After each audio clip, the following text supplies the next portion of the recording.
आज की वीडियो शुरू करने से पहले I just want to talk with you all और एक छोटी सी बात करनी है यार गाइज। हम लोग अगर आपके लिए कंटेंट प्रोवाइड कर रहे हैं, आपके लिए वीडियोस बना रहे हैं, तो हम लोगों को आपसे क्या रिक्वायरमेंट है, हम लोग आप लोगों से क्या एक्सपेक्टेशंस रख रहे हैं। जस्ट एक छोटा सा एक्सपेक्टेशन कि आप लोग एटलीस्ट वीडियो पे एक लाइक दोगे, जस्ट कि आप अप्रिशिएट करने के लिए अपने ओपिनियंस कमेंट्स में ज़रूर बताएंगे।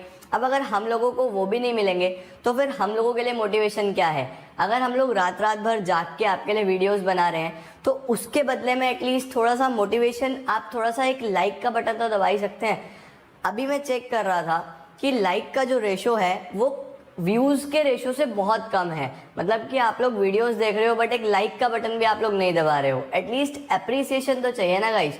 तो प्लीज़ मेक श्योर कि आप लोग वीडियो देखें, एंजॉय करें। हम लोग ऐसे ही वीडियो लाएंगे बट एक for source of appreciation just एक लाइक बटन ज़रूर दबाएं और कॉमेंट में अपने ओपिनियंस ज़रूर दें। तो चलिए गाइस, अब प्लानिंग प्रोसेस के साथ शुरू करते हैं। प्रोसेस में इन ऑल 1 2 3 4 5 6 एंड 7 स्टेप्स हैं। ध्यान रखिए, कोई भी प्रोसेस आप लिख रहे हैं तो आपने स्टेप्स को आगे पीछे नहीं करना है। Process should be in sequence. Process आपका इसी सीक्वेंस में चलेगा। मैं पहले प्रोसेस समझाऊंगा, फिर लास्ट में आपको एक छोटा सा टेक्निक बताऊंगा पूरा प्रोसेस याद रखने के लिए। तो देखिए, सबसे पहला जो स्टेप है वो है सेटिंग ऑब्जेक्टिव्स। सेटिंग ऑब्जेक्टिव्स का मतलब ये है कि कोई भी मैनेजर हो, कोई भी ऑनर हो किसी भी ऑर्गेनाइजेशन का, अगर उसने कोई भी ऑब्जेक्टिव सेट करना है, कुछ भी अचीव करना है, फर्स्ट ऑफ ऑल एक प्लान में एक गोल होना ज़रूरी है। अगर आप कुछ भी अचीव करना चाहते हैं तो वो पर्टिकुलर चीज़ आपने क्या अचीव करनी है उसी पे तो आप प्लानिंग करेंगे। तो प्लानिंग करने के लिए सबसे पहले एक एम, एक गोल होना बहुत ज़रूरी है। अब आपका एम क्या है, आपका गोल क्या है, वो डिपेंड करता है बहुत सारी चीज़ों पे कि आपने क्या टारगेट सेट करा है, आप किस चीज़ का काम कर रहे हैं। तो सबसे पहले आपको एक एम रखना है, एक गोल रखना है, एक ऑब्जेक्टिव सेट करना है। अब वो ऑब्जेक्टिव को सेट किस तरीके से करना है, दो चीज़ों का ध्यान रखना है, आपके फिजिकल और फाइनेंशियल रिसोर्सेज। आप कोई भी ऐसा ऑब्जेक्टिव सेट मत करें जो कि आपके लिए अनअचीवेबल है। इम्पॉसिबल टास्क सेटअप मत करें, क्योंकि अगर वो पूरा नहीं होगा तो आप डीमोटिवेट हो जाएंगे। हमेशा ध्यान रखिए, छोटे छोटे स्टेप्स रखिए ताकि आपको एक बड़ा अचीवमेंट हो और उसके बाद मोटिवेशन मिले कि हाँ, हमने ये सब अचीव करा है। तो सबसे पहले ऑब्जेक्टिव सेट करना है। उसके बाद आ जाता है guys developing premises. Now what is developing premises? कुछ लोग इसको प्रेमिसेस बोलते हैं, कुछ प्रेमाइसेस बोलते हैं, तो इट्स जस्ट वोकैबुलरी, आपको जो अच्छा लगे आप बोल सकते हैं। अब सर, डेवलपिंग प्रेमाइसेस में क्या होता है कि आप लोगों को कुछ एजम्पशंस रखने पड़ते हैं। Now what are the assumptions? की फॉर एग्जाम्पल मुझे अपनी सेल्स को बढ़ाना है। अब सेल्स को बढ़ाने के लिए मैं ये सोच रहा हूँ, सेल्स को इंक्रीज करना मेरा ऑब्जेक्टिव है। इसको किस तरीके से बढ़ाऊं मैं? इसको बढ़ाने के लिए बहुत सारे तरीके हो सकते हैं कि आपको अपने प्रोडक्ट्स बढ़ाने हैं, आपने एडवर्टीजमेंट पे खर्चा बढ़ाना है, आपको अपनी प्रोडक्शन टेक्निक्स चेंज करके आपके प्रोडक्ट को अट्रैक्टिव बनाना है। अब ये सब चीज़ें करने के लिए आपको आपकी कॉस्ट बढ़ानी पड़ेगी, खर्चा बढ़ेगा, एक्सपेंडिचर बढ़ेगा। एक्सपेंडिचर बढ़ेगा तो प्लानिंग करते हैं मुझे उस तरीके से कॉस्ट को अलॉट करना है कि इन फ्यूचर तो इन्फ्लेशन भी होगा, चीज़ें महंगी भी होंगी, तो मुझे एज्यूम करके चलना पड़ेगा कि कितना परसेंट इन्फ्लेशन हो सकता है। It may be 5%, it may be 10%। तो ये जस्ट एजम्पशंस होते हैं कि कुछ भी प्लान करने से पहले हम लोग एज्यूम करके चलते हैं कि फ्यूचर में ये कंडीशन अगर हुई तो हम किस तरीके से काम करेंगे। उसको बोलते हैं डेवलपिंग प्रेमिसेस। तो प्रेमिसेस आर एजम्पशंस जिसके बेसिस पे प्लान्स बनाया जाएगा, फ्यूचर प्लानिंग करी जाएगी। अब जो प्रेमिसेस हैं कुछ हम लोग अपने एक्सपीरियंस के ध्यान में रखते हुए करते हैं, क्योंकि मैनेजर्स को बहुत बड़ा एक्सपीरियंस होता है, वो काफ़ी टाइम से उस सिचुएशन में काम कर रहे हैं, तो उन्हें पता होता है कि इकोनॉमी में क्या क्या चेंजेस हो सकते हैं। उसके बाद अगर आगे बढ़े गाइस, तो अब होता है identifying alternative course of action. Alternative course of action का मतलब ये है कि कोई भी काम को करने के बहुत सारे तरीके हो सकते हैं। जैसे मैंने यही टारगेट रखा था कि मुझे सेल्स बढ़ानी है, ये मेरा ऑब्जेक्टिव था। तो सेल बढ़ाने के लिए मैं अपने प्रोडक्ट्स को बढ़ा सकता हूँ, मैं डिस्काउंट्स दे सकता हूँ, उसके अलावा मैं अच्छी एक एग्रेसिव मार्केटिंग कर सकता हूँ अपना एडवर्टीजमेंट बढ़ा के। उसके अलावा और भी बहुत सारे ऑप्शंस हैं, बहुत सारी स्ट्रैटेजीज हैं जो मैं अपना के अपने टारगेट को अचीव कर सकता हूं। तो मुझे अब यहाँ पे फाइंड आउट करना है, आइडेंटिफाई करना है कि क्या क्या वो तरीके हैं जिससे मेरी सेल इंक्रीज हो सकती है, जिससे मैं अपने गोल को अचीव कर सकता हूँ। नेक्स्ट आ जाता है इसके बाद evaluating alternative course of action. अब आपने क्या करना है, ये जितने भी आपने ऑल्टरनेटिव कोर्सेज ढूंढे हैं, अपना टारगेट अचीव करने के जो आपने एक्शंस ढूंढे हैं, उनको अल्टीमेटली उसमें सेलेक्ट करना है कि आपके लिए क्या बेस्ट रहेगा। तो यहाँ पे आप लोग डीपली एनालाइज करेंगे, हर एक स्टेप के आप लोग पॉजिटिव्स चेक करेंगे एंड हर एक स्टेप के आप लोग नेगेटिव्स चेक करेंगे। डीपली एनालाइज करो कि आपकी सिचुएशन में कौन सा बेस्ट रहता है। यहाँ पे आपने अपने कॉम्पिटिटर को नहीं देखना है कि वो क्या कर रहा है, आप अपने अकॉर्डिंगली अपनी सिचुएशंस के अकॉर्डिंगली देखिए कि आपके लिए क्या बेस्ट बैठ रहा है। अच्छे से एनालाइज कीजिए, टाइम लीजिए, दैट इज इवेल्युएट करना है आपने इन सभी कोर्स ऑफ एक्शन को। इसके बाद आ जाता है सर सेलेक्टिंग एन ऑल्टरनेटिव। अब देखिए जिसमें आपको सबसे ज्यादा मैक्सिमम पॉजिटिव्स मिलते हैं, मैक्सिमम पॉजिटिव्स और लीस्ट नेगेटिव्स। लीस्ट नेगेटिव्स का मतलब क्या है कि सबसे कम नेगेटिव्स मिलते हैं, उसको आप सेलेक्ट कर सकते हैं, बट वो आपके रिसोर्सेज के अंडर होना चाहिए। मतलब कि एक स्टेप, एक यहाँ पे ऑल्टरनेटिव कोर्स ऐसा है जिसमें मैक्सिमम पॉजिटिव्स हैं, बट उसको इम्प्लीमेंट करना आपके लिए पॉसिबल नहीं है, तो वो आप सेलेक्ट नहीं कर सकते हैं। तो आपको ध्यान रखना है कि वो अल्टरनेटिव जिसमें बहुत सारे पॉजिटिव्स होने चाहिए और बहुत कम नेगेटिव्स होने चाहिए, साथ साथ वो मेरे एबिलिटी में भी हो, मेरे रिसोर्सेज में भी हो, मैं उसको इम्प्लीमेंट कर सकूं, उसको सेलेक्ट करना है आपने। यहाँ पे सेलेक्ट करने के बाद यू शुड इम्प्लीमेंट। आपने इस प्लान का इम्प्लीमेंटेशन करना है।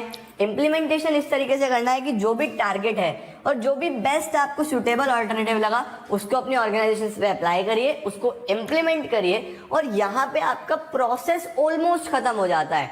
बट गाइज आप खुद सोचिए कि क्या सिर्फ इम्प्लीमेंट करना सफिशिएंट है? क्या उसको चेक नहीं करना? क्या उसको मॉनिटर नहीं करना? यही होता है लास्ट स्टेप। इसमें क्या होता है, फॉलो अप एक्शन का मतलब है एक कॉन्टिन्यूअस चेक रखना।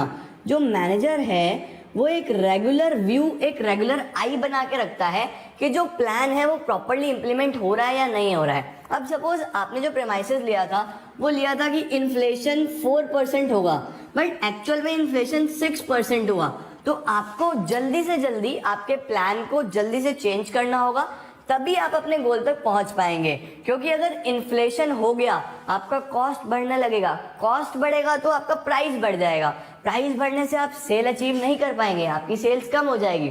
तो हर एक चीज का ध्यान रखना है, रेगुलर चेक रखना है कि प्लान सही से इंप्लीमेंट हो भी रहा है या नहीं। अगर आपको थोड़ा सा भी उसके अंदर कुछ कमी लगती है तो जल्दी से उसको ठीक करो और अपने गोल की तरफ आगे बढ़ो। इसको बोलते हैं हम लोग फॉलो अप एक्शन। तो ये है गाइस 7 स्टेप्स जो मैंने बहुत इजी लैंग्वेज में आपको एक्सप्लेन करें। होपफुली आपको समझ आ जाएगा। आप एनसीईआरटी रीड कीजिए, बहुत इजीली आप समझ पाएंगे। अब एक छोटा सा मेमोरी टेक्निक आप कैसे याद रख पाएंगे, देखिए setting objectives, developing premises, identifying alternative course of action, evaluating alternative course of action, selecting an alternative, implementing the plan, follow up action. इसको अलग कीजिए, यहाँ से लीजिए एस।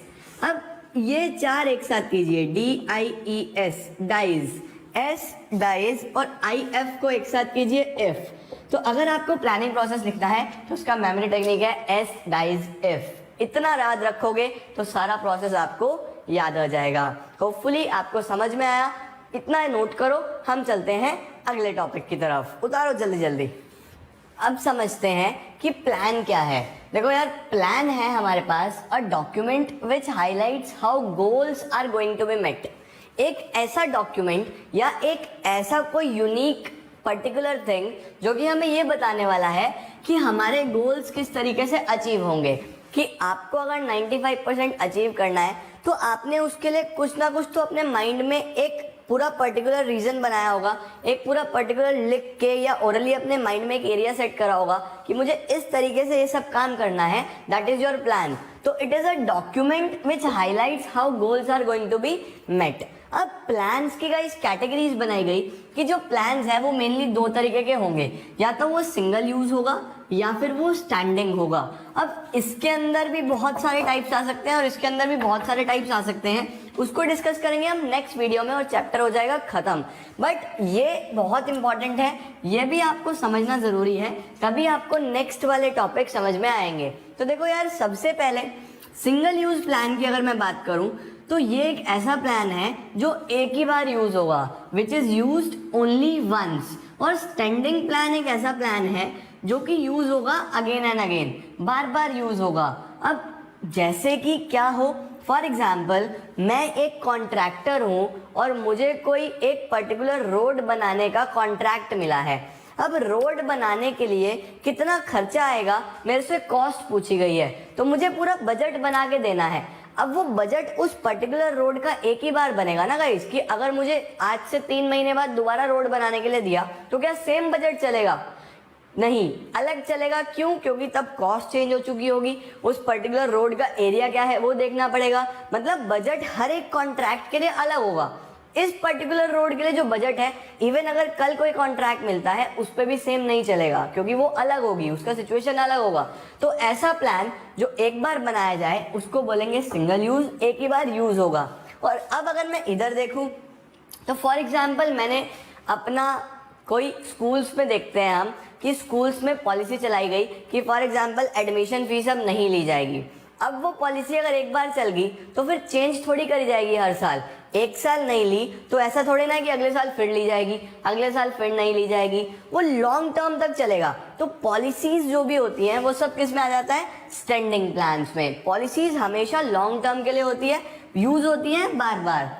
अब नेक्स्ट पॉइंट की तरफ बढ़े तो develop for one time event. जैसे मैंने रोड का एग्जांपल लिया तो एक ही बार के लिए बनेगा। These are develop for activities which occurs regularly. जैसे एडमिशन प्रोसेस है वो हर साल होगा, तो एडमिशन फीस हर साल नहीं लेनी है। इसके बाद आ जाता है single use plans are discarded when project is over. उन प्लान्स को खत्म कर दिया जाता है जैसे ही हमारा प्रोजेक्ट ओवर हो जाता है। और यहाँ लिखा है दीज आर डेवलप्ड वंस। एक बार पॉलिसी बनाई लेकिन यूज करी जाएगी ओवर एंड ओवर अगेन, बार बार हम उसको यूज करते चलेंगे। आगे बढ़े तो मैंने एग्जांपल्स लिखे हैं जैसे कि बजट्स, प्रोग्राम्स, प्रोजेक्ट्स। इसको और डीप में एनालाइज करेंगे नेक्स्ट वीडियो में, क्योंकि ये हमने अच्छे से डिस्कशन रखना है। अगले वीडियो का डिस्कशन का पार्ट यही रहेगा। और इसमें क्या क्या आएगा? पॉलिसीज, प्रोसीजर्स, मेथड्स और रूल्स। ये सभी एग्जाम्पल्स हम लोग डिस्कस करने वाले हैं अपनी नेक्स्ट वीडियो में। 8 तरीके के प्लान्स हैं: policy, programme, procedure, rules, objective, method, budget, strategy. ये 8 टॉपिक्स कवर करके हमारा चैप्टर हो जाएगा खत्म। होपफुली आपको चैप्टर समझ में आ गया होगा, वीडियो अच्छी लगी होगी। और वीडियो को लाइक करना मत भूलो यार, लाइक करो, लाइक करते चलो साथ साथ। और कमेंट्स में अगर आपको कोई क्वेश्चन आता है पूछ सकते हो, अपने सजेशंस दे सकते हो। उसके साथ साथ वीडियो शेयर करो, ज्यादा से ज्यादा बच्चों तक पहुंचाओ, तभी इस सीरीज का फायदा होने वाला है। Thanks a lot.